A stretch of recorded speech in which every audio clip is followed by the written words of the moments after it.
Firstly, the territorial acknowledgement. We respectfully acknowledge that we are meeting on the traditional territory of the Lekwungen-speaking peoples of the Kasepsum and Songhees nations, whose historical relations to the land continue today. I'll move on to approval of the agenda. Due to unforeseen circumstances, Trevor Botkin from the Umbrella Society won't be here this evening. So we're going to remove that item from the agenda. So may I have a mover and seconder to receive the near and long-term agenda and adoption of today's agenda as amended? Okay, Councillor Ward and Councillor Olson. Discussion? Any opposed? Motion carried, unanimous. Mayor's message. Sorry for the long message here. Just a few items I wanted to cover off. Like to really encourage the people of Colwood to drop into the Bloom Art Show at the Arts and Culture Center on 170 Goldfinch. The show celebrates the spring with a showcase of floral-themed artwork, and it runs till May 12th. Secondly, I'd like to thank Brittany Stochke of staff and the Colwood Emergency Planning Team for organizing the Hike to High Ground event last Friday. It was hosted by Royal Roads University, and it was a great event. There was a number of education and awareness booths along the hike. And you don't have to really walk a long distance to get to that safe distance. Here in Colwood, it simply means you walk towards Machosen Road or Souk Road until you hit the sign. It says, safe tsunami safe zone. There's signage there. Like I said before, it was interesting. It was maybe a 10-minute walk, if that. So it was great exercise. I'm glad I participated in that. And thank you, Councillor Grove, for carrying me up the hill. I'd like to remind everybody that the City of Colwood, in partnership with the Wishart Chamber of Commerce, will be hosting our annual Prosperity Roundtable tomorrow at noon in the committee room. And it's mostly the retail businesses from Colwood that have been invited to this session, so people are all welcome to it. Fourth item, I just want to remind everyone about our Ideas Fair, Ideas Fair 2024. It's an open town hall to engage citizens in topics such as our transportation master plan update and other transportation initiatives. Bill 44, 46, 47 and the impact it has on us. Latoria Visioning, Climate Action, Quarry Park, the proposed community center feasibility study, and other topics. So the event is this Saturday, April 27th from 2 to 5 p.m. at Royal Bay Secondary School. Fifth item, in case you missed it, there are quite a few new businesses that are popping up all over Colwood, and the ones that I noted that are officially opened are the Tim Hortons down at Royal Bay, if you're a Tim Hortons fan, the Greenleaf Bistro, which is supposed to open at the end of this month, and the Burger Crush, which is now open too. So lots of new places. Opa, another place that's opened.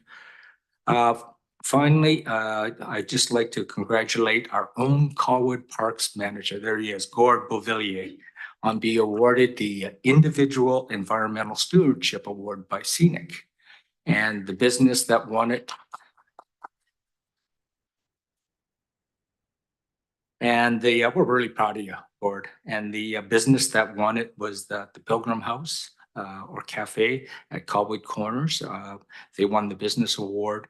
And a really great the organizational award went to the green team, or Greater Victoria Green Team. So again, well deserved. And thank you very much, everyone, for your contributions to the community. Okay, going on to item 3, the adoption and receipt of the minutes. Are there any errors or omissions from the minutes attached to the agenda? Okay, cool. Yes, there is. Councillor Grove? Yeah, sorry. Oh, just moving it. Okay, move it. Okay, Councillor Grove moves second. Councillor Olson, and any opposed? The motion carries unanimous. Thank you. And it's public participation. So we have 2 written submissions that were received after the publication of the agenda. They will be attached to or appended to the agenda tomorrow. And at this point in time, I'll just open it up and welcome members from the public to come up and speak. Unless indicated, if you want to speak when the item comes up on the agenda, you have that opportunity at that time also. Is there anyone that wants to speak to the item when it comes up to the agenda? Okay, seeing none, I'll just open the floor up right now. Oh, would you like to wait, or would you like to come up and speak now? Okay, thank you. I'll remember that one. Which item is that, sir? 5? Okay. And you want to wait for it to come up? Okay. 3. Okay. Okay, so any other people that want to come up and speak at this point in time can come on up, please. And there's someone online, right? So, okay, we'll open it up. Person online, please, if you can introduce the person. Greetings, Philip. It's Marcy from City of Colwood. If you would like to unmute yourself now and you can address council. Thank you. Hi. Thank you. Yeah, you guys can hear me fine? Yeah. Hello? You can hear me fine? Yeah. I'm talking in support of the 376 and 394 for Royal Bay Drive development. That is slated to be to start. Well, not slated for anything yet, but for a couple of reasons, I support this. Obviously, it will add to the diversity of our housing market in Colwood. I live in Colwood. I live in the area, and it just opens up.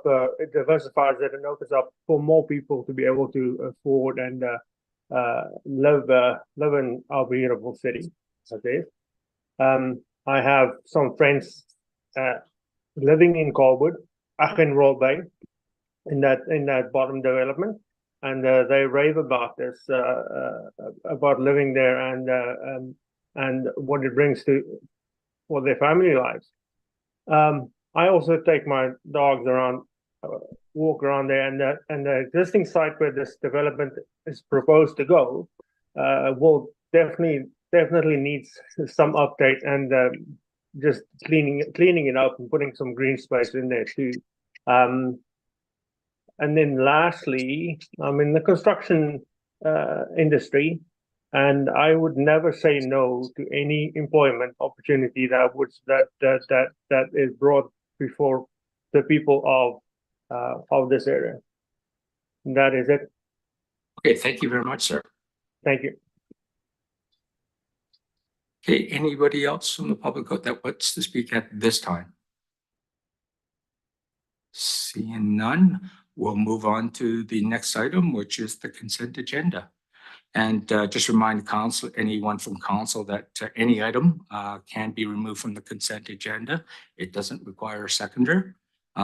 All items have been discussed and debated in detail at the advisory committee levels. And I just want to encourage that council, if you ever have questions on a lot of these items, they're viewable, and I really encourage you to do that. Okay, is there any items that anybody wishes to have removed? Seeing none, can I get a move or an approval for the approval of the consent agenda? Okay, Councillor Ward, Councillor Jordison and Councillor Grove, please. Discussion? Seeing none. All those in favor?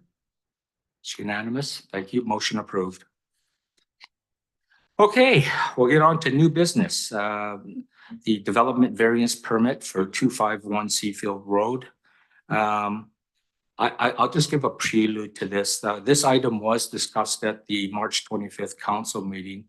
I wasn't present at the time. I was ill, and the vote was a draw. Therefore, the DVP did not pass.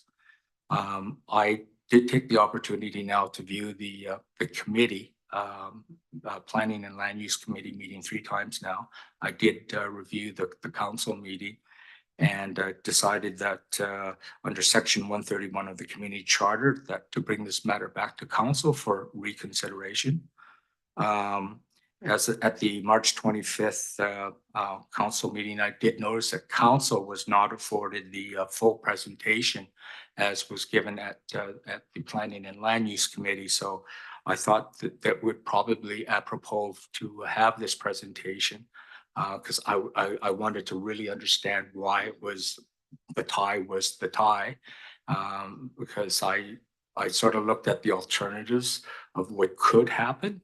And, you know, I'm not, there's no threats here, but I could tell you right now, with, we are now the next community that has been identified on the provincial list of housing targets. We are now on it. And there's a lot of things that we won't control in the future with the new bills.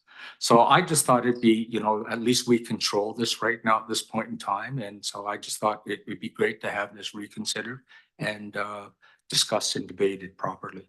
So at this point in time, I understand, Desiree, you're ready to give it the presentation. And I understand the architect, Bruce Ramsey, is in the crowd for the presentation also. So if I can get you to step up, Desiree. Oh, sorry. Yeah, thank you very much. And here it is, my big notes here circled. Public participation at this time before we do the presentation. I know there's 3 members here that have asked to speak to this. So please come up at this time. Stuart, you want to go first?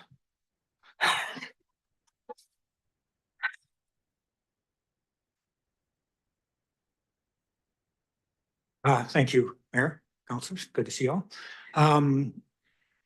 I live down on Selleck Way, 3230 Selleck Way, by the way. I lived down there for a little over 10 years now, seen a number of developers come and go.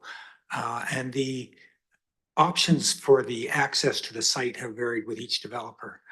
This developer has committed on the first phase to build a new access off of Heatherbell Road down into, and basically separating the existing neighborhood from the much denser development that he's proposing on the site.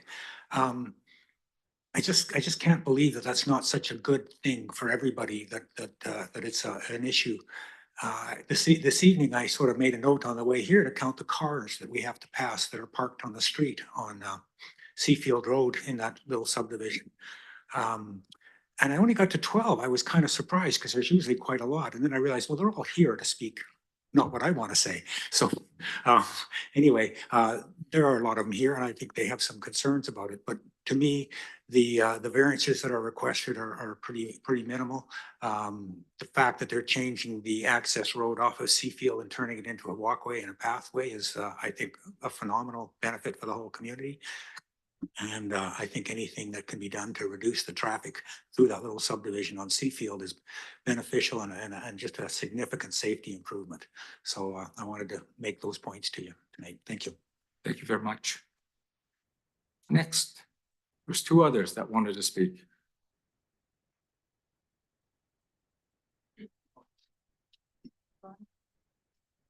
Hi, Catherine Losey, 306 Seafield. So I was present at the meeting on the 25th and I did express my concerns. So I'm somewhat reiterating those. But my main concern is the reduction of green space and increase in density. You know, we've basically got 2 main entrances there into that development. And from Victoria area. So one is Ocean Boulevard and the other is Lagoon Road. The amount of traffic that will potentially be increased in that area is concerning to me. Ocean Boulevard goes through a bird sanctuary, and as it is, the traffic along Ocean Boulevard at times is just unbelievable. So the more density allowed in this neighboring area, the more it's going to affect not only the existing neighborhood, but also the new residents in that area. So if you're crowding more townhouses or apartments into that space, that's less space for those people to enjoy green space. So young families have very little place there to have their kids play, etc. So it's not just that the proposed density is not really in keeping with the current neighborhood. It's also a detriment to potentially people coming in there. One thing I just wanted to briefly mention that was brought up at the last meeting by one of the councillors is it's my understanding that the Planning and Land Use Committee stated that the OCP anticipated townhomes to be the most intensive housing type, and that the density proposal is probably the highest that might be expected. With that in mind, the proposal to reduce setbacks and increase density from 37 to 43% feels as though the developer may be in a position to place more on this property than is really beneficial to anybody in the community of Colwood. So for those reasons, I ask you to reconsider this density. I think we have one chance to do this right. And now is the time to address it rather than backpedal. Thank you. Thank you very much. Next, please.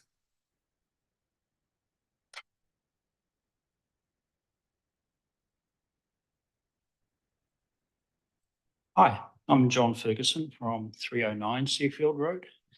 I too like to mention traffic and density, and you know, it's already not unheard of for the tail on Whale Road from Lagoon Drive to be over 1 kilometre long.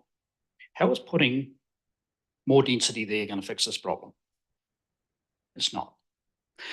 Now, one of the other things, and coming out the other end into the school crossing, that's not really particularly practical in the mornings either.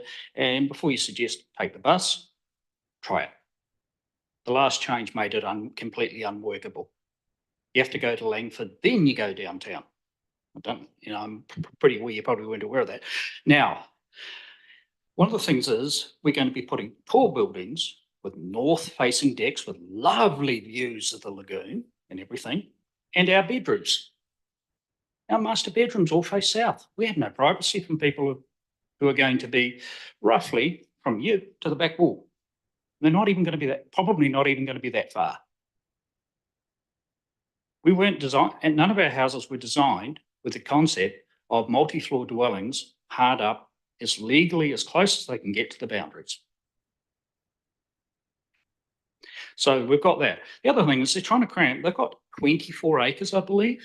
Do they really, and I realise that a couple of acres, or maybe 5, 6, are going to be taken up with wet areas, some of which are not on their plans. I do notice that 7.5 metres from the back fence of the units at the far end of the street from me, there's actually a line of barricades of hay bales to stop water flying off into a waterway. Those hay bales are actually inside the boundary of the new buildings. So, you know, those little green frogs, they're not terribly often, but they're there today. So, you know, it is a lovely wildlife area, but do we really need to cram everybody in there? It kind of strikes me as they're trying to cram as many properties as they can get away with in there. And for those of us on Seafield Road who, you know, it's not even it's 18 feet wide at the widest point, 12 in places, and it's already zoned at 50 km an hour, and we can't get people to go that slow. How is putting more people on that going to be a good idea, or is it going to end in tragedy? And we've talked to Roading, there's not much they can do. They're more interested in monitoring the speed on the Canadian geese on the Lagoon Drive than they are my children. Thank you. Thank you very much, sir. Anybody else wish to speak?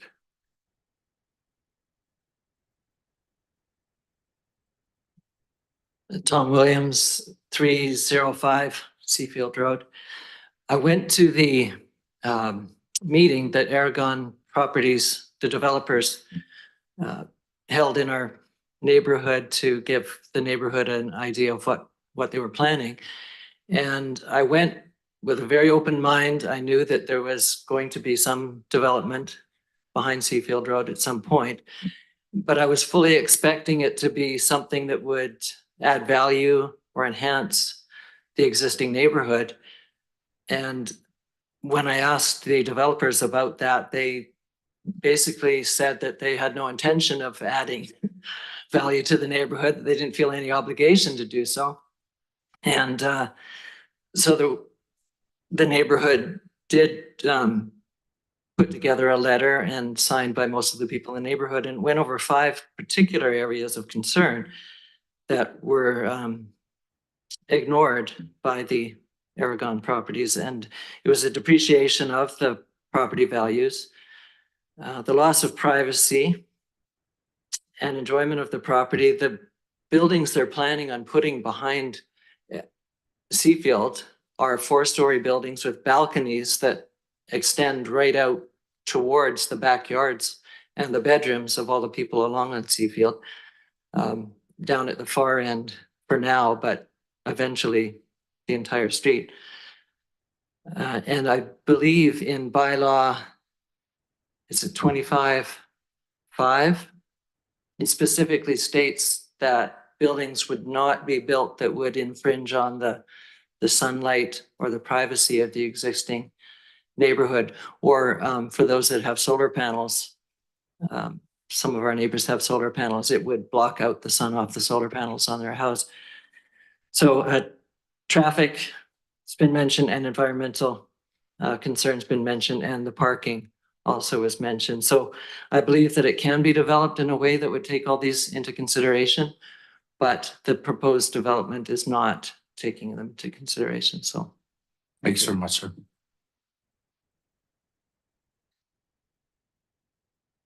Anybody else wish to speak? Seeing none, I will turn it over to you, Desiree.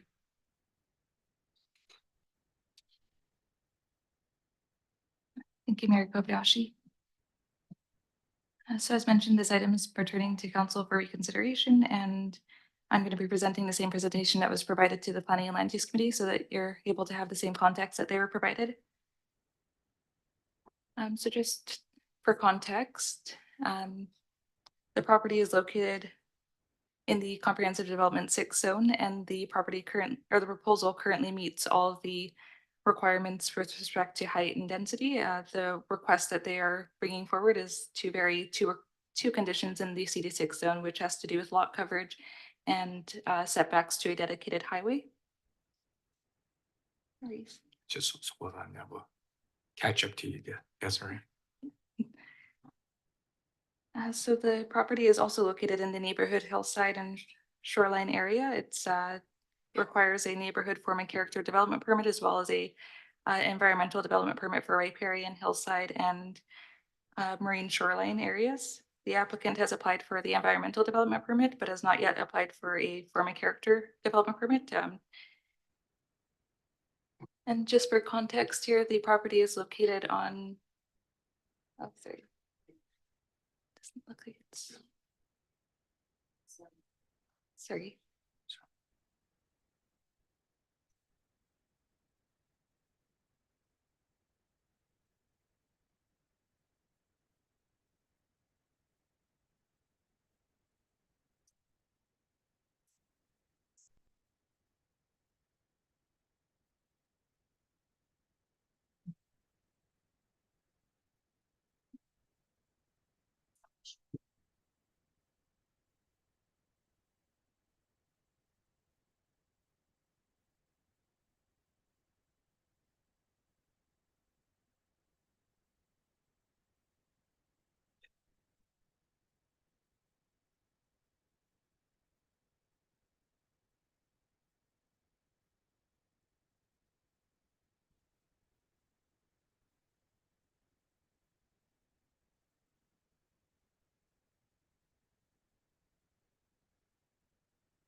No worries.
I give him 30 seconds more.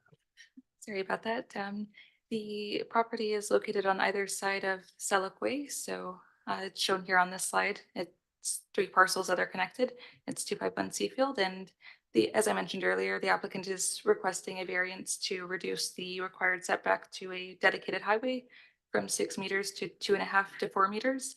And they're also requesting a variance to reduce the permitted, or increase the maximum permitted lot coverage from 35 to 43%. And just on the requirement for setbacks, the CD6 zone currently requires buildings to be set back from a dedicated highway distance of 6 meters. The applicant is proposing to convert the existing Selleck Way Road into a proposed greenway, but and as per the definitions in the bylaw, it's still going to be considered a road. So it needs, any buildings on either side of Selleck Way will need to be at least 6 meters back.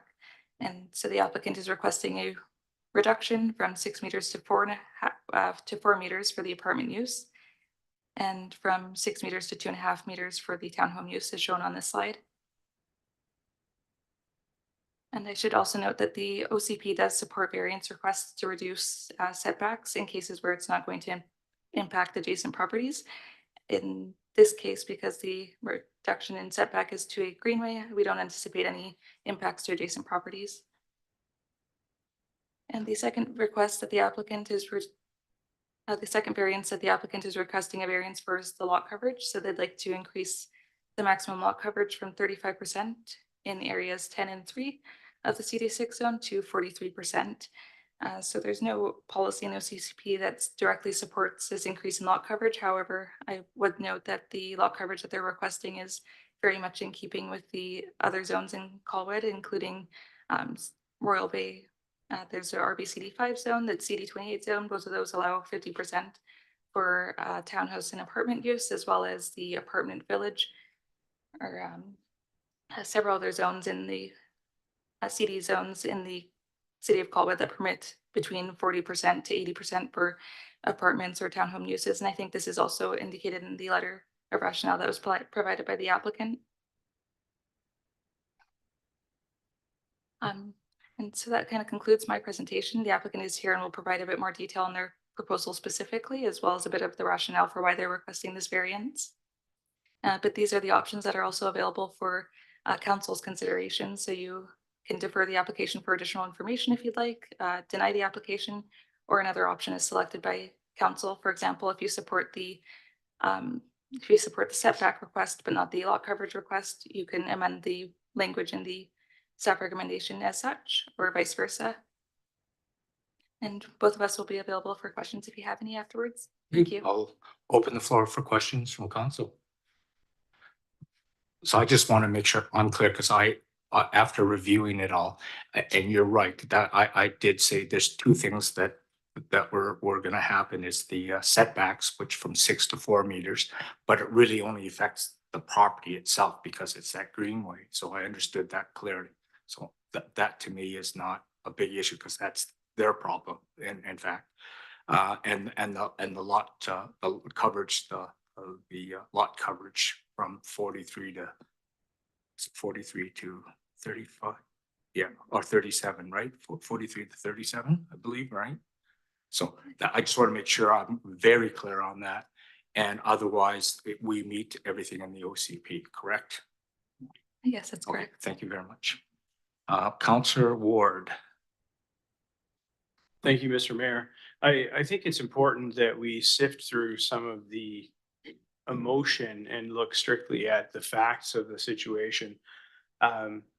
Anytime you're looking at changing the character of a neighborhood, residents can understandably be quite concerned. I've been there. I understand the sentiment. I am the chair of the Land Use and Planning Committee and was absent at the meeting when this initially came forward, so wasn't involved in those discussions and have had to catch up since then. But I want to note a couple of comments were made. One was about the traffic on Ocean Boulevard and Lagoon Road. I think it's misplaced to suggest that density is an issue contributing to that now, and it is an issue that would be exacerbated with this particular development. Really, the primary issue we see with Ocean Boulevard traffic and Lagoon Road traffic is commuter traffic. We have a lot of folks in this community that still travel to and from points in Victoria. They're transiting through those neighborhoods. There isn't a lot of high density in those neighborhoods as it stands now. So to me, that's a bit of a separate issue. I think that speaks to the overall master transportation plan and our need to find better corridors to enhance Machosen Road, for example, VMP, other means of getting people in and out of the community. So I think it's important to note that the question of density isn't whether there will be density here or not. It's just a question of what it looks like. You know, it's about lot coverage. So if the concern is that we don't want density there, that's not a decision that we're making today. The second one is one that commonly comes up, which is around the fact that, you know, density can hurt property values. And, you know, there's a lot of information out there on that. And in certain cases, I believe that can be the case, but there's also a lot of evidence that suggests that it doesn't, that a certain amount of density contributes to a vibrant, robust neighborhood with walkability. There's a University of Washington study just last year that shows that a mixed density neighborhood is actually a, you know, it can be beneficial for single family homeowners in terms of value. Now, I get if you're the individual on the end with a building looming over your backyard, you're not going to buy that sentiment, and I appreciate that. But I think it's a misnomer to suggest that that all density is bad for single family homeowners. So, you know, there are a lot of facts in this particular instance and a lot of, you know, emotional and inflamed debate. And I think we need to put that aside and look at what we're deciding. So the setback issue is really no longer an issue for me. I mean, it's a setback from the greenway portion of it. That doesn't have any kind of overarching impact on the neighborhood. It really just comes down to lot coverage. And as we've heard from staff, what we're talking about in terms of lot coverage is pretty consistent with what we see, not only in other regions of Colwood, but across the greater CRD. So I had some initial concerns about the form factor moving from townhomes to condo type structures, but you know, that is the way of the world we're in at the moment.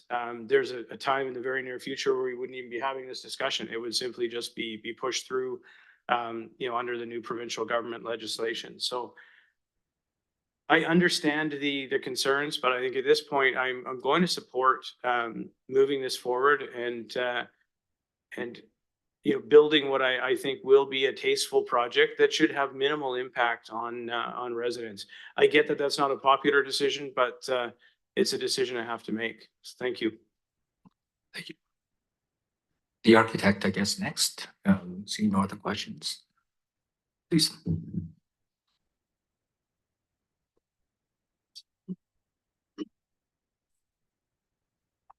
Can you hear me now?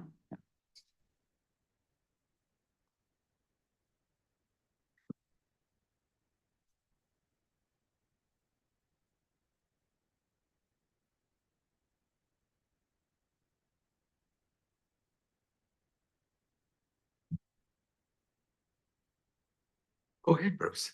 Thanks. Just waiting for the presentation to pop up, Okay. but I can introduce myself. My name is Luke Ramsey. I work for the developer Aragon Properties. And I'm here today to present our project, which is we're calling it right now just parcel 1 and 2, and it's for a variance for setback to Greenway and to a lot coverage request. So I thought it would be helpful just to provide a little context of the 2 lots. Currently, these 2 lots have a subdivision application in. And since there's a lot of questions and perhaps some confusion around the density that we're proposing, I thought it would be helpful just to go back through the zoning and look at the history of this site, because it does have a really big history, and I think this development is going to happen over a number of years, and so having an understanding of it, set the expectations in a straightforward way so people can know what to expect would be helpful. So in 2005, this site was acquired and rezoned for 585 units, and that parcel map you see there was the original parcel, and it included what is now Pitt House Park. And in exchange for that 585 new units, that was dedicated to the city of Colwood. And this is the first time that we see the 35% site coverage number and the 6-meter setback number come up in any of the planning around the site.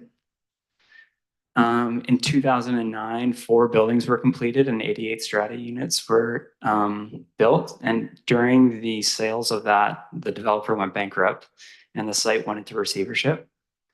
And then from 2010 to 2015, there was a number of owners and there was no development applications. And in 2016, a new developer, Seacliff, acquired the property and rezoned it again for 707 units.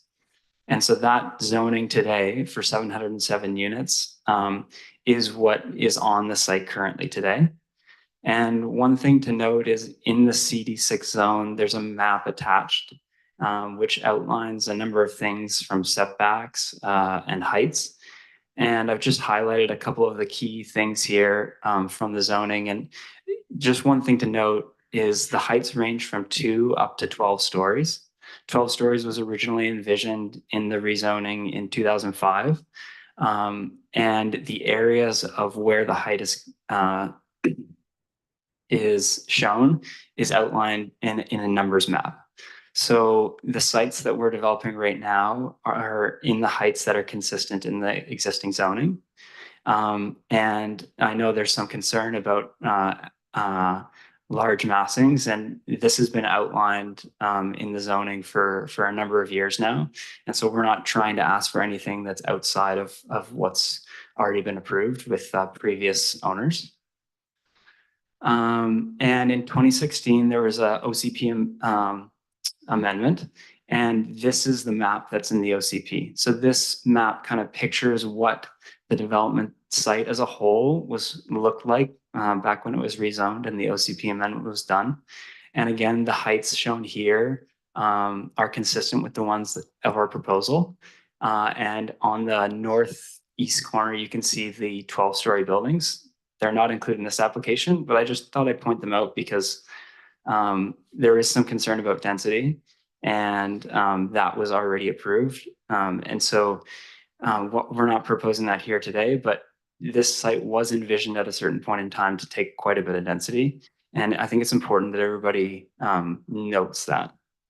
The yellow highlighted portion here is actually the existing Selleck Road, and that's the portion that we're dedicating or we're making into a greenway. And you can note the close proximity between the 2 buildings that are there on the OCP. And what we're showing in our site plan is in excess of those separations. In 2018, there was a development permit for parcel 1, 2, and 3 by the owner at that time, Relevant Properties.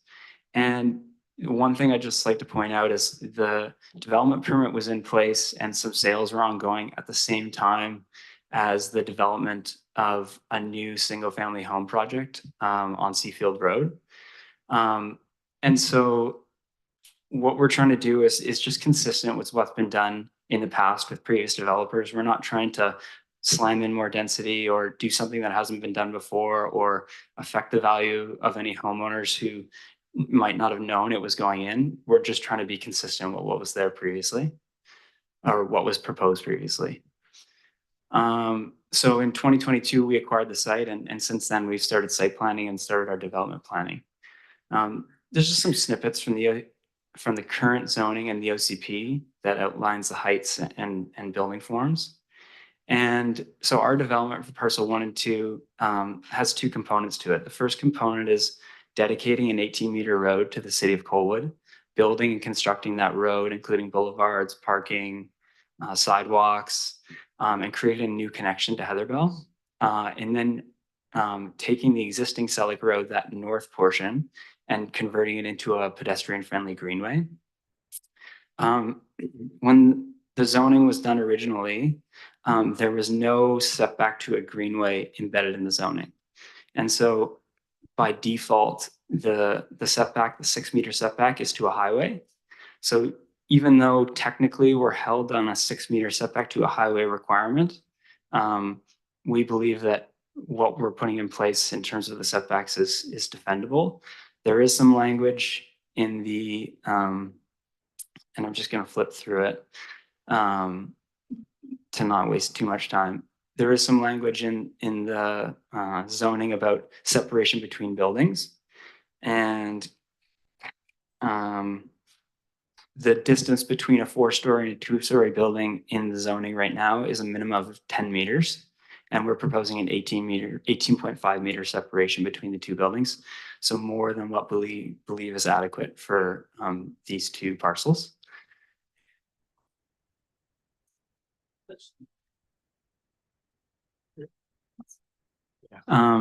And I'd just like to show a little bit of a sketch of what we're planning for the greenway. So the greenway will still be maintained as a fire truck access for secondary access with some grass paved. So it's a hard but soft surface. But the primary intent of it is to be walkable as a connection for the new neighbors and the existing neighbors. Just moving on to the site coverage request. So site coverage is essentially the roof line of your building in comparison to the total lot area. And what it includes, which is important to note, is covered patios, porches, entries, garages, and balconies. And these are all features that we think make for a really positive development. And so on a fundamental basis, what we're asking for, we think, increases the livability of these units. And I think this infographic really displays the basis of what the variance is we're asking for. So the yellow is the outline of the building footprint itself. And on the apartment side, it's 35.7%. And on the townhouse side, it's 35%. 35% is the existing site coverage. And then if you include garages, balconies, outdoor spaces, that's when your number goes from 35% and starts to tick up a little bit. And those are all features that we think make this building and these units more livable for families. And something that we think will make it better. And so why do we want a site coverage? Why do we need a variance here? Why are we at 35%? I've given you a little bit of background of the history of the site. Originally, the site was intended to be developed as a stratified site, which means we wouldn't be dedicating the 18.5 meter road and sidewalks to the city. They would all be built as strata roads. If you do that, that whole parcel gets counted as the owner's parcel. And so what happens is your developable area is quite high.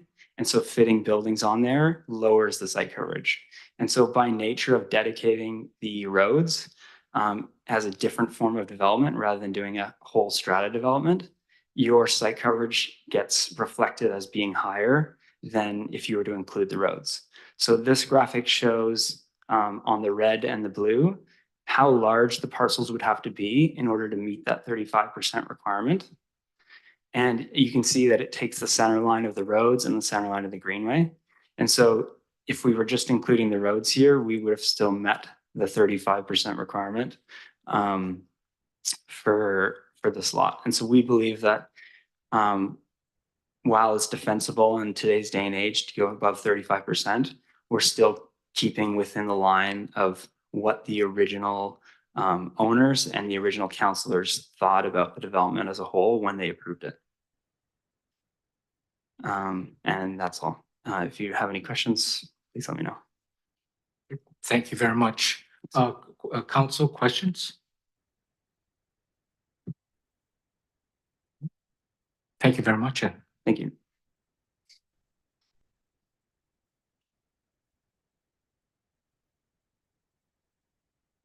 Yeah, I'll look for a motion at this time then. So our choices that we have on the table are to not do this or to move ahead with this DVP. So I can get a motion in a second, just so we can make open it for discussion. Councillor Jordison. Motion to approve. Okay, seconder, please, Councillor Olson. So I'll open it up for discussion. Any discussion, council, on this? Yeah, I guess what I see is that there is no variances to the OCP itself. The setbacks are setbacks within the development itself. And so that's sort of a non-issue to me. And even so, it's still within the parameters.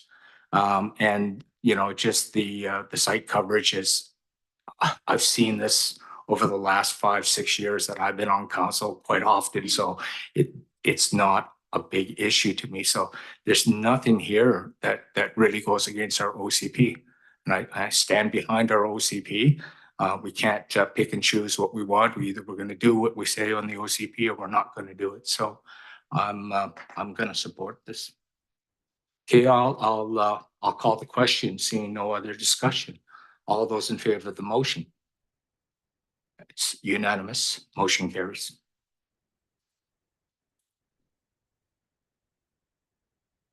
Okay, we'll open up 7.2, Galloping Goose Bridge.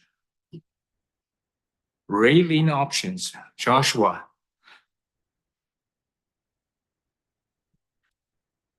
Good evening, Mayor and Council.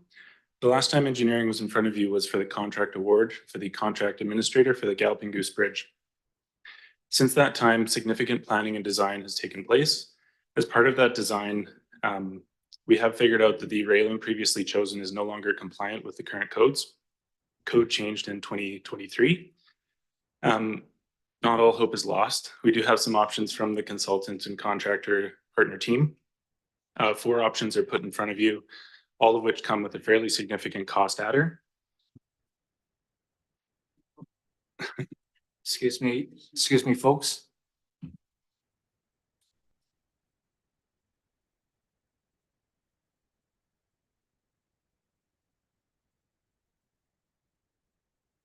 Okay, Joshua. Thank you. 4 new options for railing have been proposed, all of which come with a significant cost adder to the contract and then subsequently would decrease our project contingency significantly.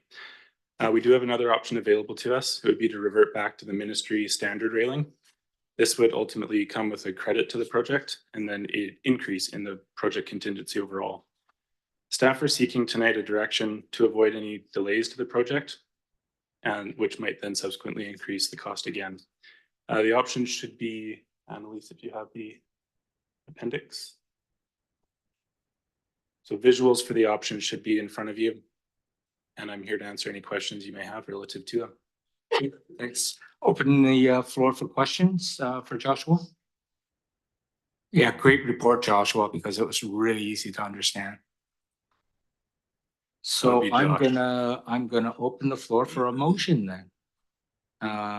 Lots of options. Councillor Olson. Thank you, Mr. Mayor. How did you know I was going to craft a motion? Thank you for this report. It was very straightforward, which I very much appreciate. And I would like to propose a motion this evening. And I would also like to emphasize that Councillor Ward and I share a strong alignment in our direction regarding the additional bridge design elements. So I will like to craft a motion and then motivate my fellow council. Can I get a seconder on her motion? Okay, Councillor Ward, go ahead and motivate Councillor Olson. Okay, do you want me to read the motion, proposed motion Yes, first? please. Or Yeah, okay, yeah, please, sorry. I already know what it is, so.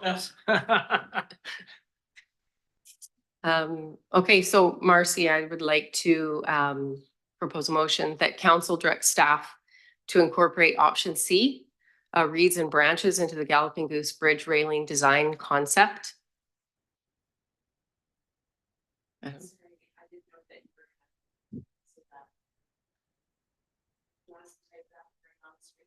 Sure.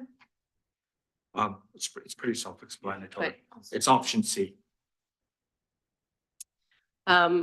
So this bridge is a significant project, and as we consider the design options tonight. I'll just do it officially. Sure. Get this. Councillor Ward, do you second Ward that? second, Sorry. Motivate, please. Okay. So the bridge is a significant project, and as we consider the design options tonight, I feel that it is important that we invest in a project that will cultivate a feeling of pride among our residents. We have one opportunity to enhance this concrete design by adding thoughtful and artistic elements that will enrich our community for the years to come. The discussion on selecting the current bridge design initially focused on choosing a structurally sound option that, while less aesthetically pleasing than others, offered the best long-term maintenance and cost benefits. However, there was a suggestion to enhance the visually nondescript design with features like artistic guardrails, Indigenous art, and other pleasing features. Of the proposals before us, two specifically align with this aesthetic focus: the reeds and branches, and to a lesser extent, the weaving basket. Both can be considered complementary to future Indigenous art due to their general connection to nature. The reeds and branches reflects Colwood's balance of sea and wetlands in harmony with our forest canopy.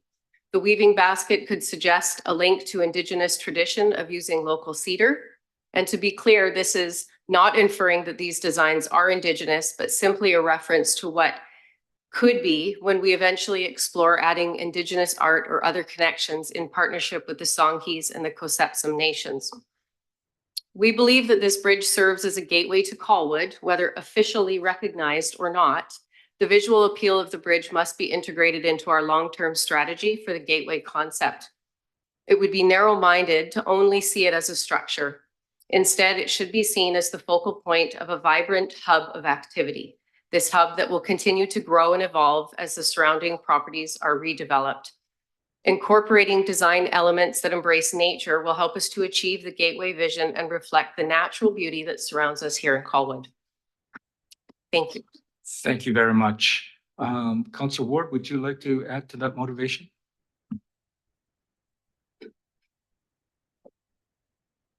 Thank you, Mr. Mayor. Through you, I don't think there is a lot to add. I think it was articulated very clearly. When we looked at bridge designs initially, as Councillor Olson alluded to, we made the right decision, I believe, Mr. Mayor, and you were a proponent of that, to find a structure that would last. Nothing lasts in perpetuity, but as close as possible. Well engineered, well constructed, built for the elements. Something that I think provides reasonable value to the taxpayer.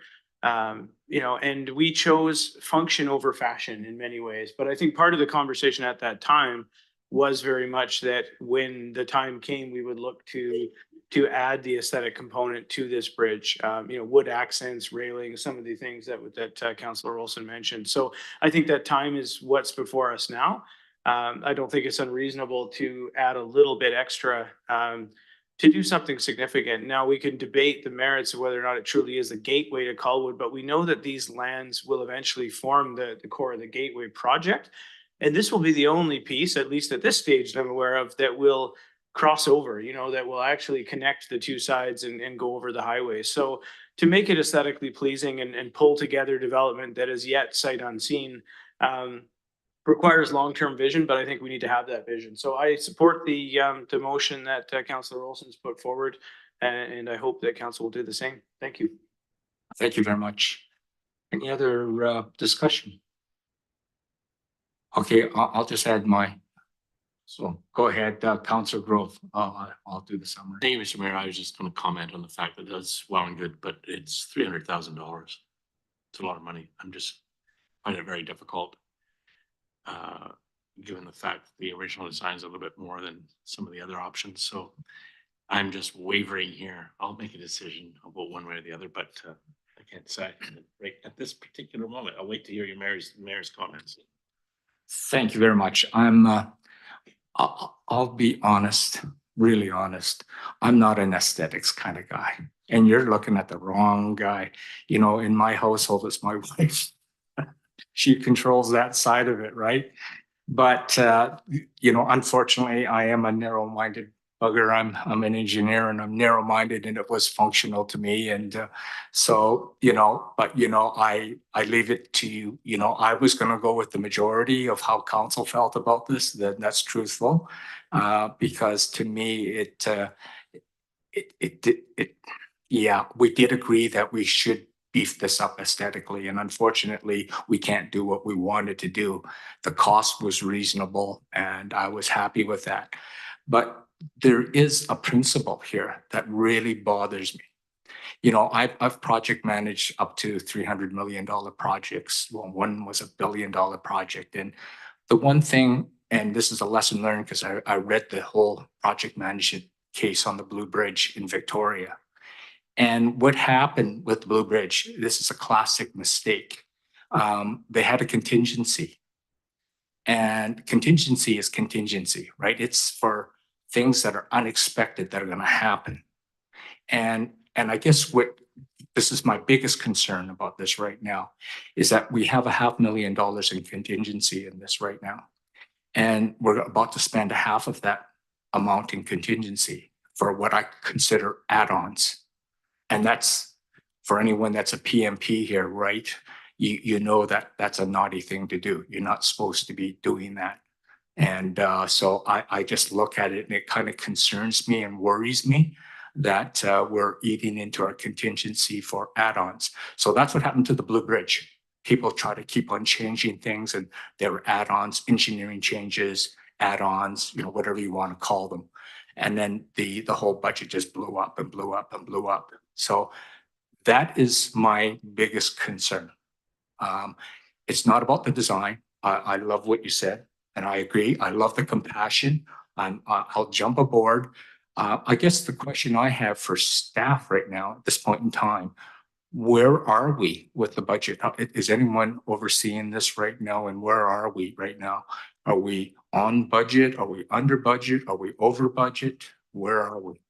I can answer that. Okay, please. Yeah, so as it stands now, we haven't actually been boots on the ground. So it's been design, early works, planning. So from that intensive purpose, we are on budget. Okay, so the risk is still in front of us. When you hit site, when you start actually constructing is when typically the changes, and as you know, change is where your biggest risk is and where the premium for change comes and what you pay for when you don't think of things beforehand and they don't know the code is going to change. So we share the same concern relative to contingency at a staff level. We will do everything in our power to maintain and mitigate any more changes, but we also are concerned with the level of our contingency. A little history on the contingency, I think this group is aware of it, but we chose this contract method, a design build, hoping it would be more of a partnership, less risk relative to contingency. So this $500,000 contingency is actually low for a project. Mm-hmm. So it is concerning. There's definitely concern there. There's a level of work ahead of us to make sure that we work really closely with this proponent and ensure that costs don't overrun. Right. So I guess that's where my head is, and this is why I'm just sitting here going, I don't know how to play this right now. If I wanted to design, I totally agree with the option C. I can tell you that. But it's the fact that I sort of made a promise to myself because this is our very first major project that we are about to undertake as a council right now. And so we own it from start to end. You know, unfortunately, the council came into some things that, you know, got out of control for all the right reasons. You know, that it happens. And I thought I'd certainly like to deliver a project on time and on budget. And I guess that's why I'm just sitting here as the pragmatist and the narrow-minded engineer. And, you know, so that's what I'm dealing with right now. But if the will of the council is to go with option C, this is going to have to be carefully managed, though. It scares me, to tell you the truth. And the nice thing is, like I said, we did reduce that because we knew that a lot of things were going to be built off-site and moved to site, and it's basically an assembly action here. So I know I understood that, but I guess my next question is, have they actually started construction then? No, so to date would be all early work. So they've done some drilling, some investigative works. I mean, there's always risk. There's still the power lines, the lowest level. It's right on the cusp. We're in constant conversation with BC Hydro right now. That was the other thing that really bothered me. Yeah. Yeah. So I hear you. Staff have the same mind relative to contingency, regardless of the balance. If it stays 500,000 or goes down to 250, we're going to do our best to mitigate. Okay, so, and so the last question I have, so does this decision have to be made today, or can we sort of get to a point where we know we're gonna be in line with the budget and then make that decision? Is it something that can wait, or does it have to be made today because they have to start the design work and Yeah. construction? Have to be made as a difficult absolute. I mean, everything comes with, again, a change. So we feel there's significant risk if we don't have an answer tonight. Going back to the proponent, they have articulated to us, I think it was 3 weeks ago now. So it took some time to get the report in on the agenda and in front of us. They already wanted this answer before and have told us that there's potential delays already. So we're motivated to work with council tonight to get a resolution. Okay. So if council understands where I'm coming from, it's just from a risk point of view. If we, if we are willing to take that risk and make that decision, then absolutely vote for this. And if we're not, then we're gonna have to look at another option. So that's what it comes down to me. Any comments? Councillor Grove. You articulated it quite well. For my concern, it's the same thing. I mean, the powder coated option, which is far less glamorous, gives us 53,000. What do they call that? A credit plus the 255 additional for the new. We're looking at a $308,000 spend tonight. We're deciding on. If I get that right. Okay. No other discussion. To think about this one. Okay, I'm gonna call the motion, because of the motion on the floor is that we go ahead with option C, the Reeds and Branch, an additional cost of 254,756. And is that, wait a second, is that net? Is it because we'll get a credit back for what we had before, correct? So is that 253 net? Doing some quick math here, checking. Which one did you propose again? See the reads? C, yeah.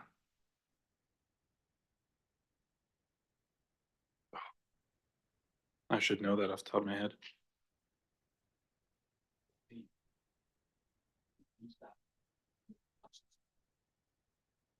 We had a cost. I believe it was the 80 was the adder, so that would come back to us and then we would pay the 250. Okay, so it's a 170 on top of what we already put in. Right. Did I math right? Okay. Okay, I understand. Okay, so I'll call the question. All those in favor?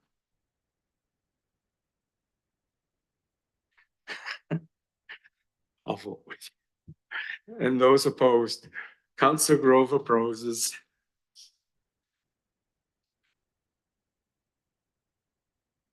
That was a tough one. Yeah. It just expect some good project management, right, Joshua? Thank you.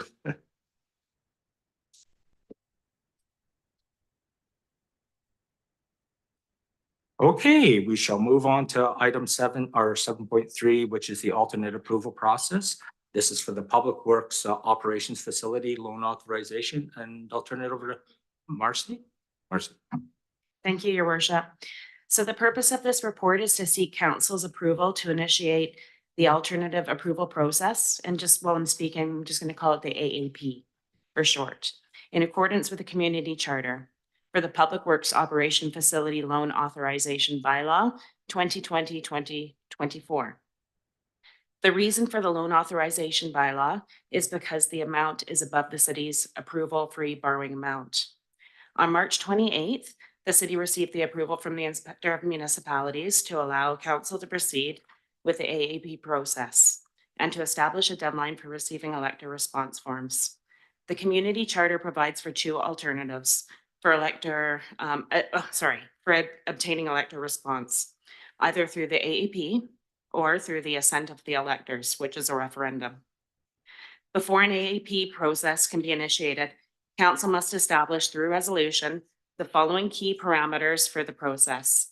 The deadline for receiving the elector responses, which must be at least 30 days after the second notice of publication is required.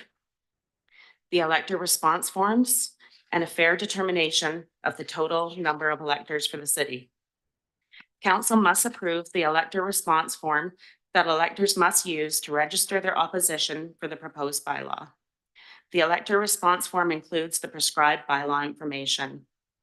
Non-resident property owners must also provide written consent of the majority of the owners in order to register their opposition for the bylaw. The elector response form includes the prescribed information, and it's attached as Appendix 5. The deadline for receiving elector response forms must be a minimum of 30 days after the publication of that second notice. So council can choose to extend the elector response deadline if they choose. Included within the report is an overview of when the notices would be put out. So the first notice would be on May the 1st. Second would be on May 8th. The 30-day period begins, and the deadline date would be on June the 10th, 24. The earliest day to certify the results would be June 11th, and a report would be going to council with the certified results and adoption by June 24th. Elector response forms must be received by the elector response deadline by the following methods: either in person at Colwood City Hall, front counter during our regular business hours, Monday through Friday, 8:30 till 4:30. There's a drop box outside the main doors at City Hall, or they can mail it to the City of Colwood. Response forms will not be accepted based on the post date. They must be received by the deadline. And also included within the report is another report showing you what the determination was for the number of electors. So the community charter requires that council make a fair determination on the total number of electors for the area. And in this case, the City of Colwood has determined it to be at 16,128. Used was the BC statistics of the City of Colwood population projections of people 18 years or plus, and also the provincial voters list, which we received an updated copy in March of 2024. We've also included the non-resident electors that voted during the 2022 municipal election. So the approval of the electors will be obtained if the number of elector responses received by the deadline, which is Monday, June 10th, is less than 10%. So that'd be 1,613. So we've already included all the information in here just to show you what we're going to do with the advertising for the notices, which will be in the Goldstream Gazette on May 1st and 8th. We would be posting it to the City of Colwood website, our public notice board, as well as our social media challenge. And that is all I have. Thank you. Okay, thank you very much. Any questions? Councillor Ward. Not so much a question, more of a statement. I mean, I think for me, I have to state that concurrently, I understand the need and the methodology in using this process and how it's been deployed recently, for example, in the CRD for housing, and with little success in Burnaby on a conversion of park into an organic waste facility. It's being used in Nanaimo. So I understand that, but concurrently, I also dislike it extremely. I think it's very undemocratic. In a perfect world, everybody would have their say. It doesn't lend itself to debate. I'm a big proponent for debate, obviously, not argument, some might say. But I do think the public need to have their say, and I think it's a very convoluted way of proceeding that, fairly or not,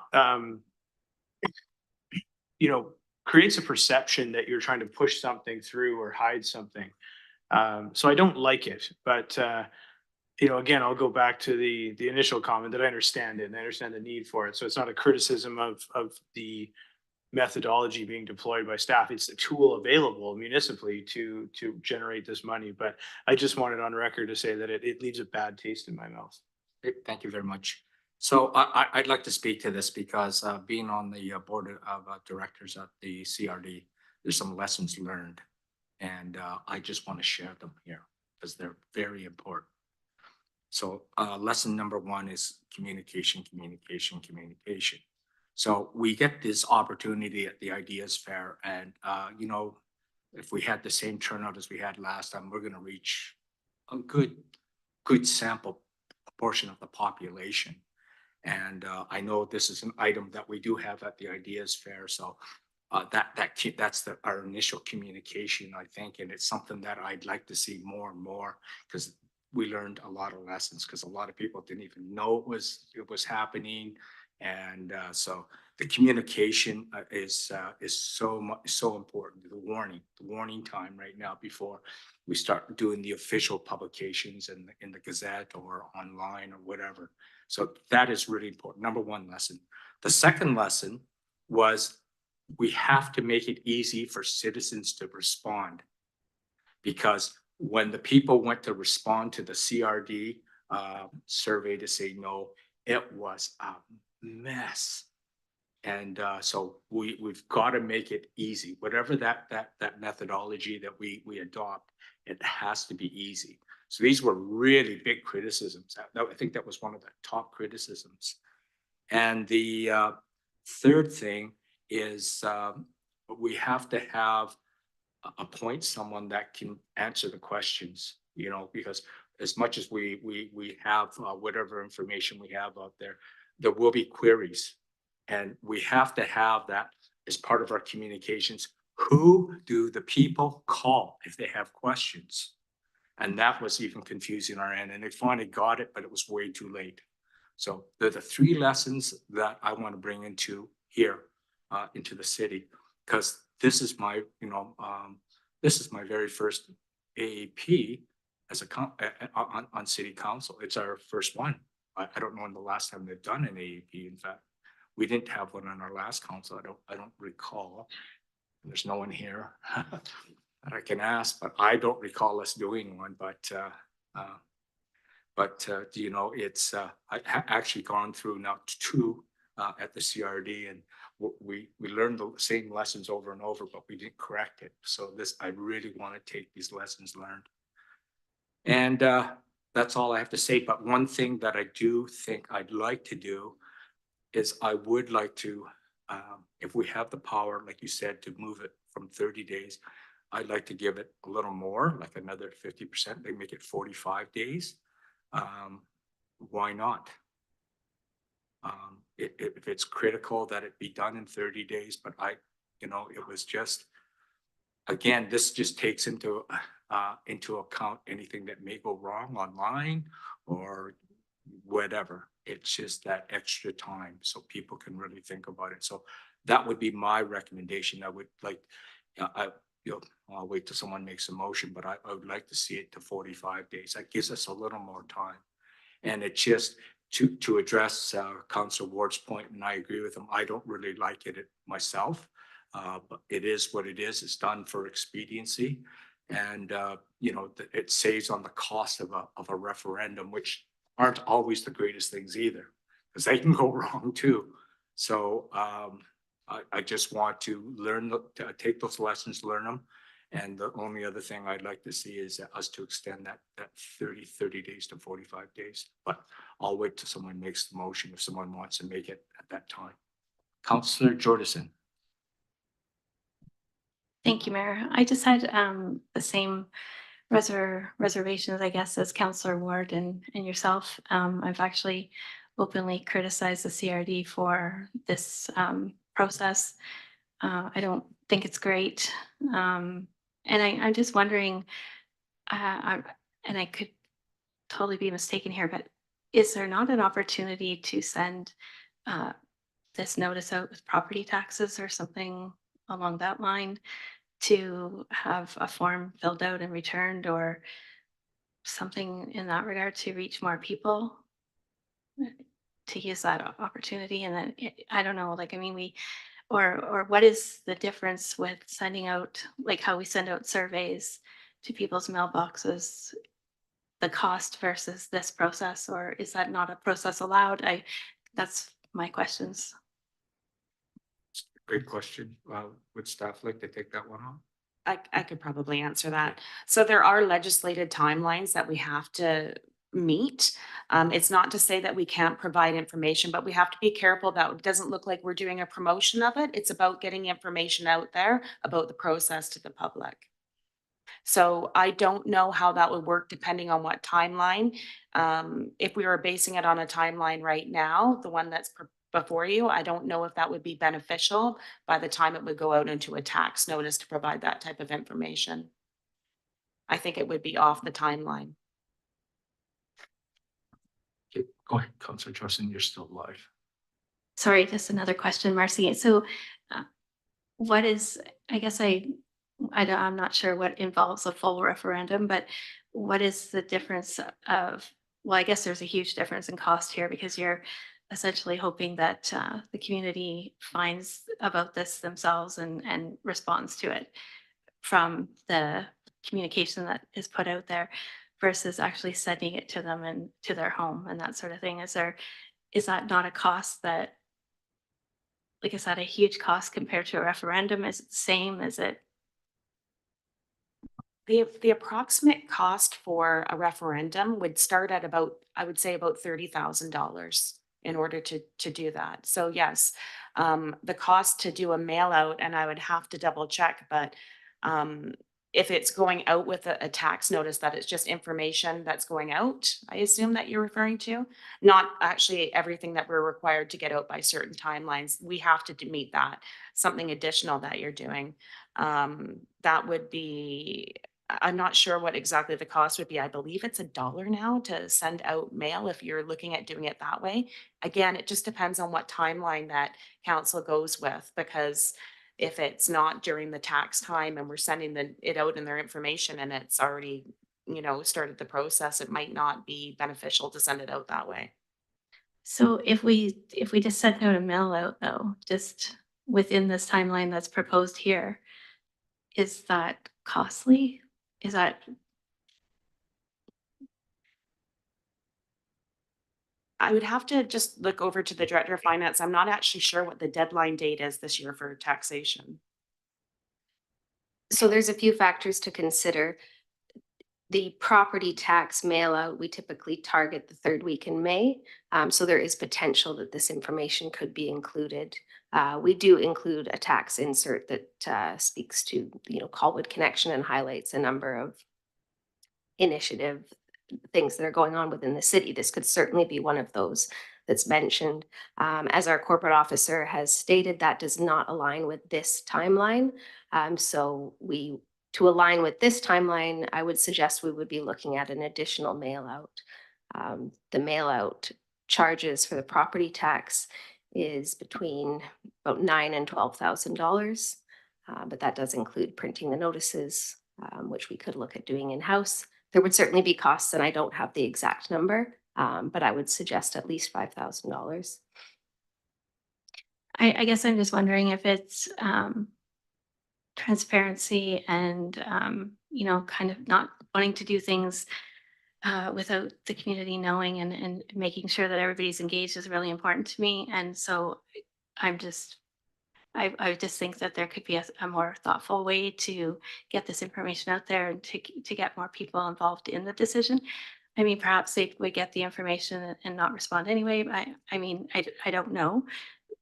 I guess I'm just hoping that there's a better way to do this than the CRD way. Thanks. Yeah, no, it's a great point you bring up. It's just like surveys right now that we do, and we spend a lot of money when we do those mailouts right now, and most of the people throw them in the garbage.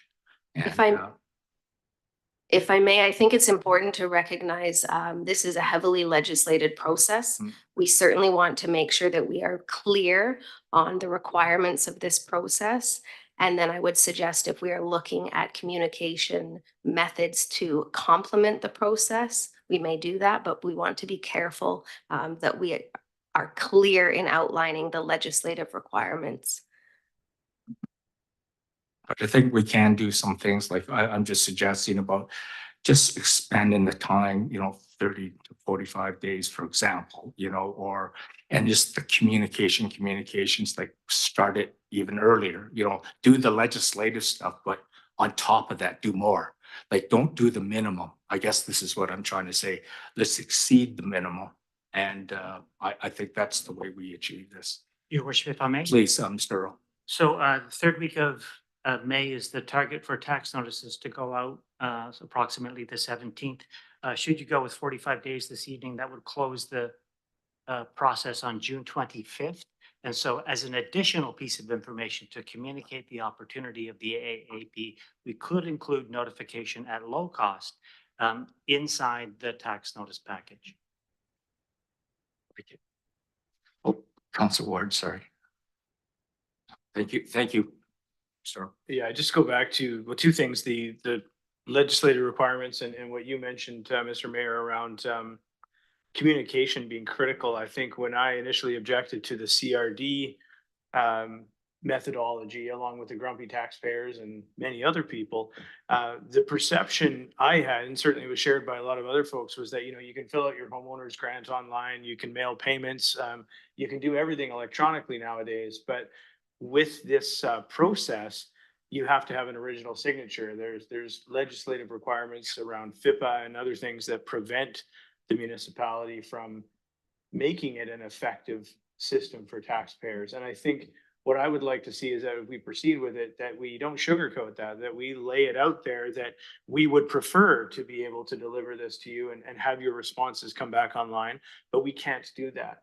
And I think we have to point the finger at the folks responsible for that, not in a malicious way, but to basically say that we hear you, that we would prefer to be able to gather it that way, but we're not able to do that because most of the criticism, like the groundswell of opposition in Nanaimo, for example, was based around that. Initially was that, why do I have to print this thing out, manually fill it out, deliver it to City Hall? I mean, nowadays, nobody does that. That's just a ridiculous concept, but that's not us. That's not our CAO or our finance team or anybody insisting on that because we want to do it that way. That's FIPA and other requirements that mandate it that way. So I think to be effective at this, we need to be very clear early and often that it doesn't sit well with us, but this is the process and we don't have an alternative.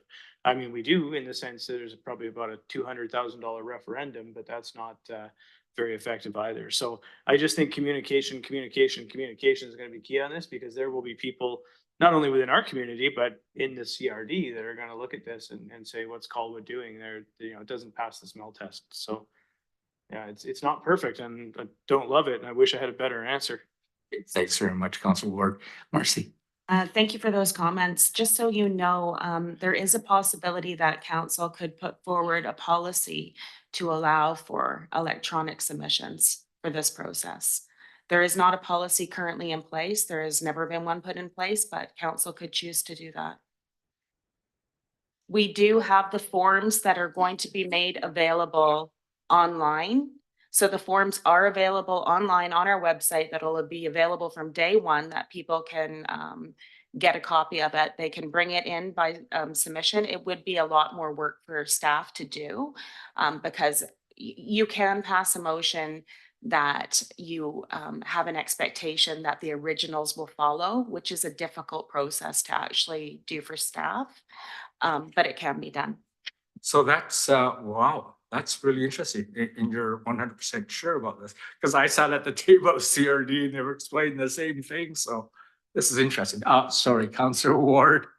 Well, it's just a continuation of what I was saying. So I wanted to touch on that because that's the explanation I got from Colin Plant as well, was that you cannot do a fillable form. You can't create, a fillable PDF, for example, online and affix an electronic signature. So that to me is the expedited way of doing things. If what you're saying is that it's a twofold system where, you can submit it electronically, but you still have to follow through with the other, I think at the end of the day, that doesn't really resolve it.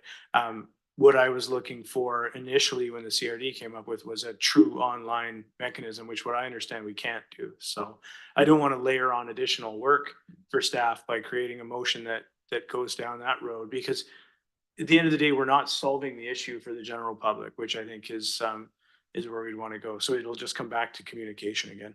Thank you. Councillor Jordison. Thank you. I guess I just wanted to make a motion or amend the motion to, One thing. yeah. Just so you know, it cannot be a fillable form. What it would have to be is council adopting a policy that allows the acceptance of a JPEG or a PDF of some sort, like a photo of the actual form that they've taken that shows their original signature and submitted, as long as that's a policy that's adopted by council.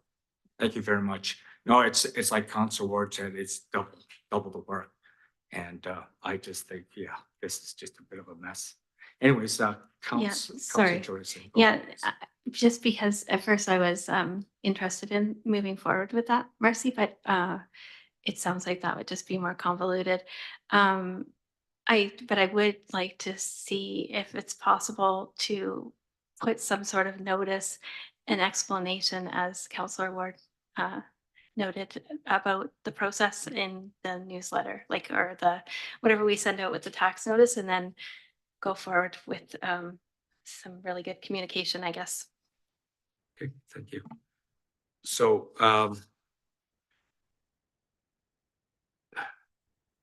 we could do that under the recommendation, if you want to make a motion, it's the recommendation with some amendments to it, because it's not we can make anything we want up at this point in time. Okay, go ahead, Councillor Grove.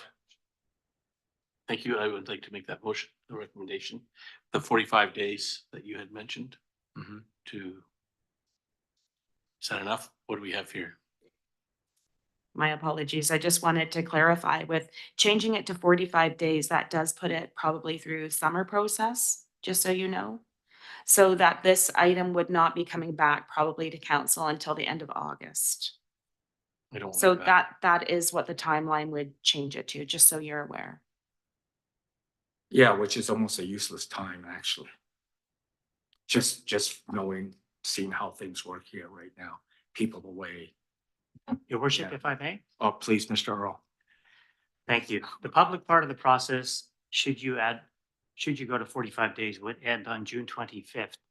The administrative part of the process would then continue, and should administration desire to bring council together for a special meeting to finalize the process, if we were in that position, we would return with that information. But the public facing part of the process at 45 days, I believe, would take us to June 25th. So is that working days, Mr. Earl? Can you just clarify that, or is that calendar days?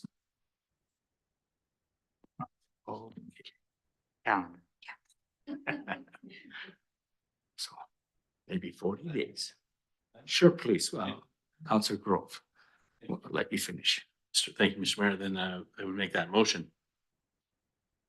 45 days. The change being 30 to 45 days.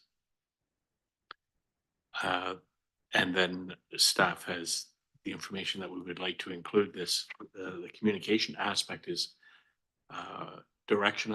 I'm assuming that is outside of this motion, or is it part of it? For the communication aspect. Your worship, if I may. Please, Mr. Earl. Thank you. The direction to include broadcast information relative to this particular project as part of our tax notice mail out can either be direction that we received this evening or part of the motion. Both are correct. Okay, well, let's put it in the motion then and include that aspect. So I just want to make sure that it's the same as the recommendation, but we're adding 45 days and we're adding the communications. And putting everything in the tax notice, right? That's my intention. Okay. Is that okay? You understand? Everyone understand? So can I get a seconder on that? Okay, Councillor Jordison, thank you. This is better than I can tell you than anything out there right now. But we could try, we could screw it up, but we could. My mic's still open if I Okay, may, please, Mr. Mayor. Thank you. I would just like to add my perception of the CRD. I don't have the insight that Councillor Ward has spoken to and so on. However, my impression is of it that there was this groundswell of understanding that they were trying to slip something through real sneaky, like don't give people enough time to say no and we'll have no problem. That was, that's just kind of very much my sense of what went wrong. And I think that this motion captures the effort that we're going to make to not let that happen. We're going to be very much more out there about it. Do I understand that correctly? Yes. And that's how I feel. And I'm very happy about that. And admittedly, I'll tell you, they didn't do a good job of pre-communication at all. Zippo. And then, you know, you had to have all those thousands of people come back within 30 days, and it was just, yeah. Okay, so we got a motion, secondary, right? Discussion, any further discussion on this? You motivated, thank you. Seeing none, I'll call the question then. All those in favor? Any opposed? Seeing none, motion carries. Lovely, as I thought. You're good over there, Marcy? Everyone's good? Okay, thank you. Okay, bylaws. Marcy, could you read the bylaws, please?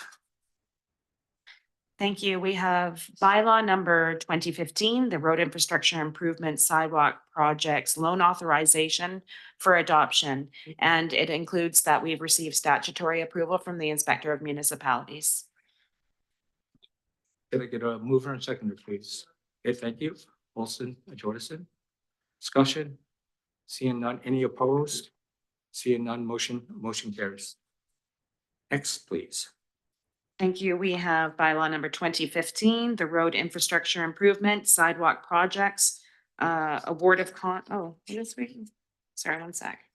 Award of contracts. Sorry, my apologies. There's a report and then a bylaw, I think, right after this. My apologies. So we've got a report. Your worship, if I may. Yes, please, Mr. Earl. The report in 9.2 needed to come after bylaw in 9.1. It was adopted, and so it feels out of place, but that's the reason for the timing. Okay, that's what I thought. We had to do the approved one, right? Okay. Go ahead, you can finish that bylaw off. Sorry, it was bylaw number 2015, road infrastructure improvement sidewalk Yes. projects. Okay, a mover, please, and a seconder, please. Okay, Grove and Olson. Discussion? Any opposed? Seeing none, motion carries. Report, please. Right? Is that what we want to do? Sorry, your worship. Yeah. 9.1, bylaw 2015 infrastructure improvement authorized Or 9.2? you to consider Right. 9.2. 9.2 is an award of contract. Perhaps the engineering team can speak to. Now I understand. Confused. Thank you, Your Worship. The bylaw basically authorizes for the spend.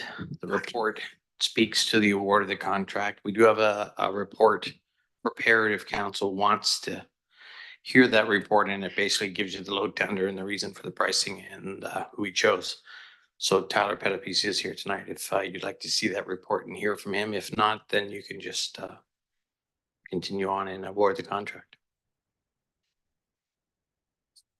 Do you have a presentation ready for it then? Tyler is prepared to speak this evening if you'd like him to. Okay, just for information, Tyler, could you do that, please? Thank you. Absolutely. Yeah, so we went to a public tender for our sidewalk projects. We've received 6 bidders on the public tender, which is actually quite a few compared to industry standards. So we're quite happy about that. And as you'll see, of the 6 bidders, the lowest bidder was Northridge Excavating at 3.3 million. In the item 9.1 was our bylaw on the estimated spend for these projects, which was 3.7, which we added a 25% contingency for. So we are well within the bylaw for borrowing for this lowest bidder. And we have the achieved contingency for moving forward with the project. So happy to answer any questions, but if council adopts this motion tonight, we'll be able to proceed to hire Northridge as the lowest bidder. And they're actually looking to start, they had May, we're looking to start next month. Wow. Ready to go. Counselor Jordison, questions? Thank you. Tyler, I just wanted to ask, was Northridge the same folks that, the same company that did the sidewalks on Owens and, Yes, they are. okay. Yep. I guess I just had one question or one comment. I'm just wondering if we can, I don't know how to say this, before paying out the full amount of the contract or paying them for the job, is there some checks and balances that we can ensure happen before that's done at the end of the project to ensure that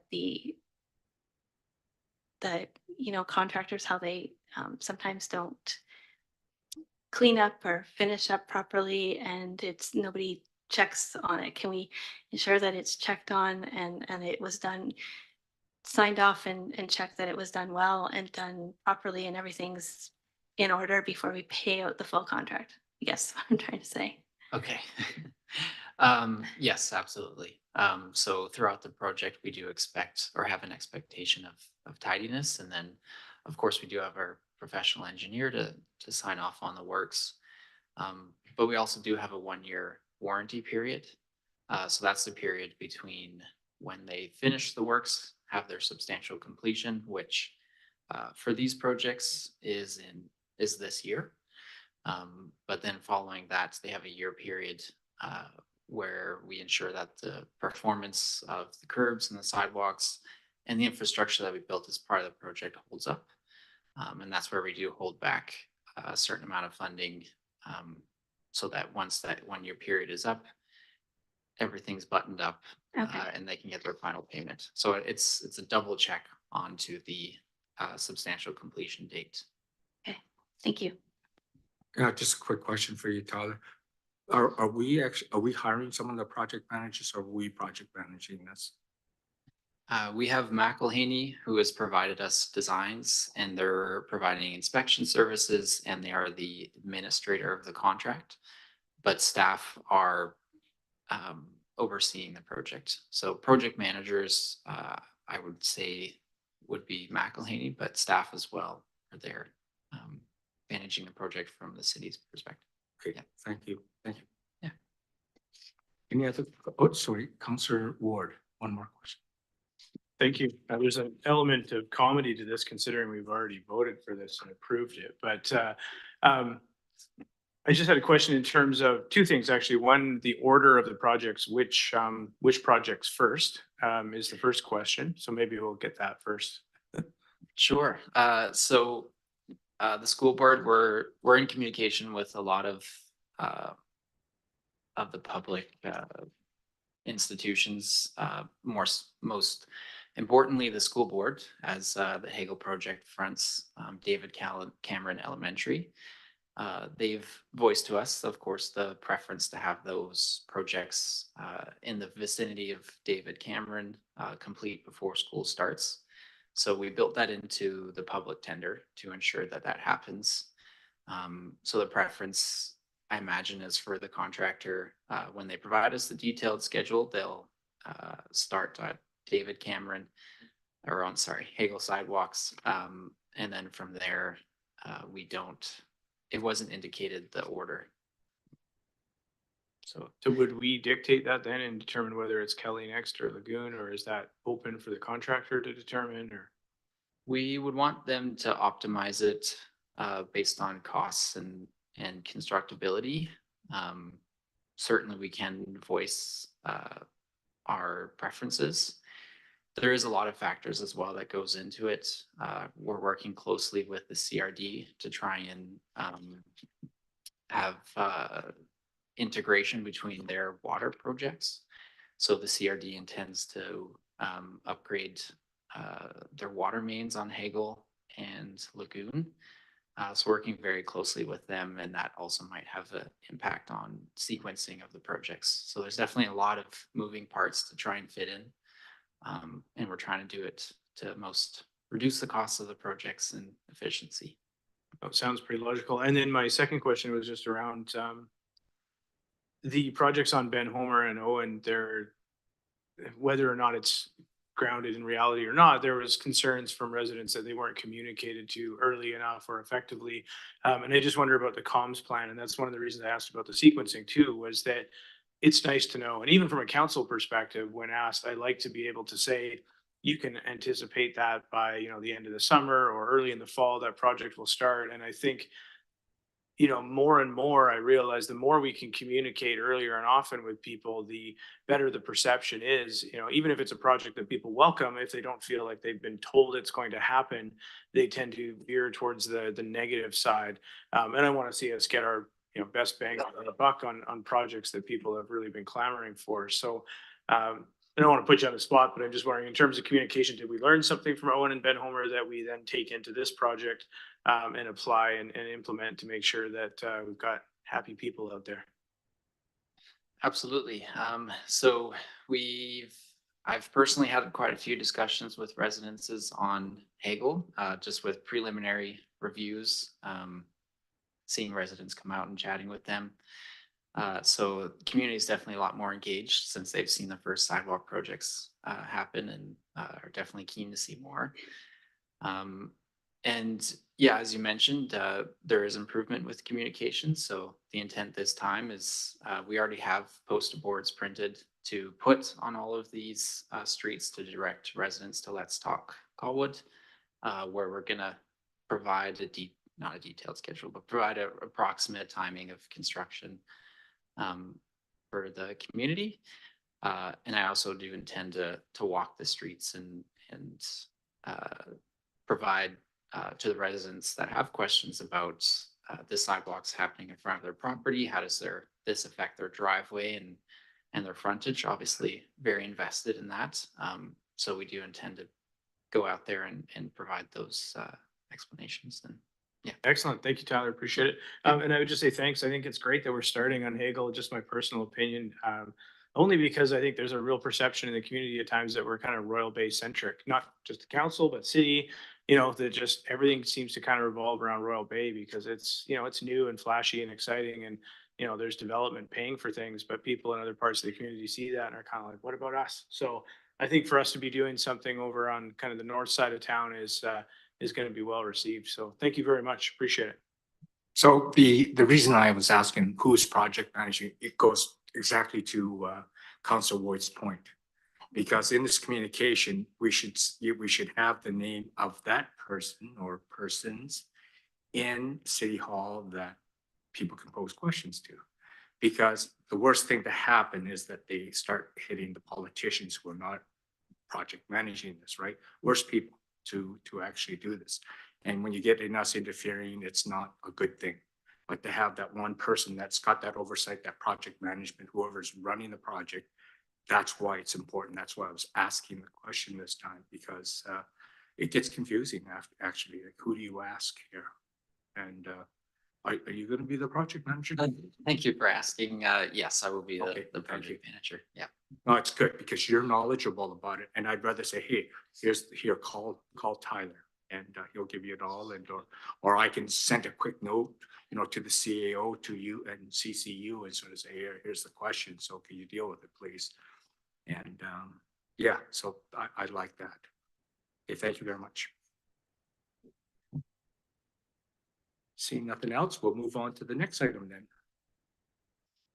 I believe we're looking for a motion for this. Oh. Yeah, we did. I didn't hear that one. This is for the award of the contract. We did 9.1. Yeah, we did 9.2. Correct, right? Yeah.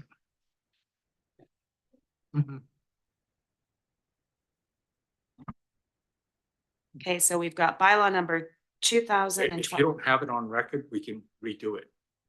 Well, I did have You a mover. have and it, Annalise? No, yes. Mr. Mayor, I had Councillor Olson and Councillor Jordison. Yes.